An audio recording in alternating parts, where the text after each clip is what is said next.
Numbers 14. That night all the members of the community raised their voices and wept aloud.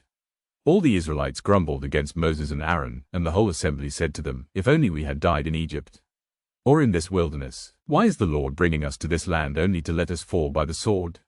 Our wives and children will be taken as plunder. Wouldn't it be better for us to go back to Egypt?" And they said to each other, "We should choose a leader and go back to Egypt." Then Moses and Aaron fell face down in front of the whole Israelite assembly gathered there.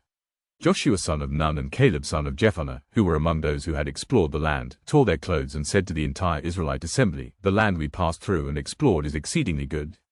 If the Lord is pleased with us, he will lead us into that land, a land flowing with milk and honey, and will give it to us.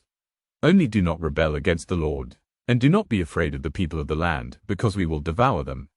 Their protection is gone, but the Lord is with us. Do not be afraid of them." But the whole assembly talked about stoning them. Then the glory of the Lord appeared at the tent of meeting to all the Israelites. The Lord said to Moses, "How long will these people treat me with contempt? How long will they refuse to believe in me, in spite of all the signs I have performed among them? I will strike them down with a plague and destroy them, but I will make you into a nation greater and stronger than they." Moses said to the Lord, "Then the Egyptians will hear about it. By your power you brought these people up from among them, and they will tell the inhabitants of this land about it. They have already heard that you, Lord, are with these people, and that you, Lord, have been seen face to face, that your cloud stays over them, and that you go before them in a pillar of cloud by day and a pillar of fire by night. If you put all these people to death, leaving none alive, the nations who have heard this report about you will say, 'The Lord was not able to bring these people into the land he promised them on oath, so he slaughtered them in the wilderness.' Now may the Lord's strength be displayed, just as you have declared. The Lord is slow to anger, abounding in love and forgiving sin and rebellion. Yet he does not leave the guilty unpunished. He punishes the children for the sin of the parents to the third and fourth generation.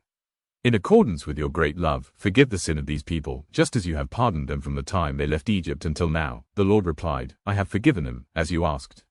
Nevertheless, as surely as I live and as surely as the glory of the Lord fills the whole earth, not one of those who saw my glory in the signs I performed in Egypt and in the wilderness but who disobeyed me and tested me 10 times, not one of them will ever see the land I promised on oath to their ancestors.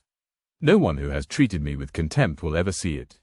But because my servant Caleb has a different spirit and follows me wholeheartedly, I will bring him into the land he went to, and his descendants will inherit it. Since the Amalekites and the Canaanites are living in the valleys, turn back tomorrow and set out toward the desert along the route to the Red Sea." The Lord said to Moses and Aaron, "How long will this wicked community grumble against me?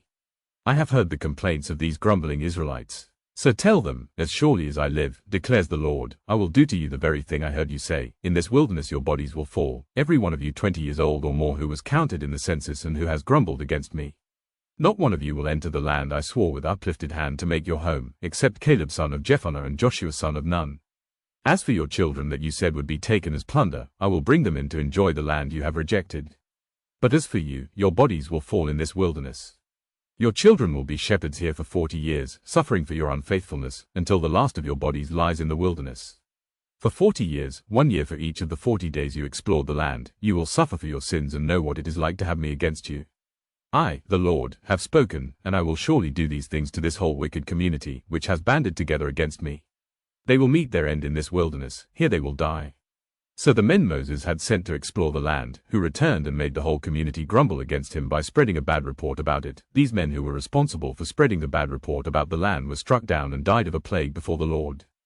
Of the men who went to explore the land, only Joshua son of Nun and Caleb son of Jephunneh survived. When Moses reported this to all the Israelites, they mourned bitterly. Early the next morning they set out for the highest point in the hill country, saying, "Now we are ready to go up to the land the Lord promised. Surely we have sinned." But Moses said, "Why are you disobeying the Lord's command? This will not succeed. Do not go up, because the Lord is not with you.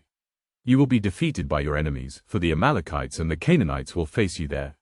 Because you have turned away from the Lord, he will not be with you and you will fall by the sword." Nevertheless, in their presumption they went up toward the highest point in the hill country, though neither Moses nor the ark of the Lord's covenant moved from the camp. Then the Amalekites and the Canaanites who lived in that hill country came down and attacked them and beat them down all the way to Hormah.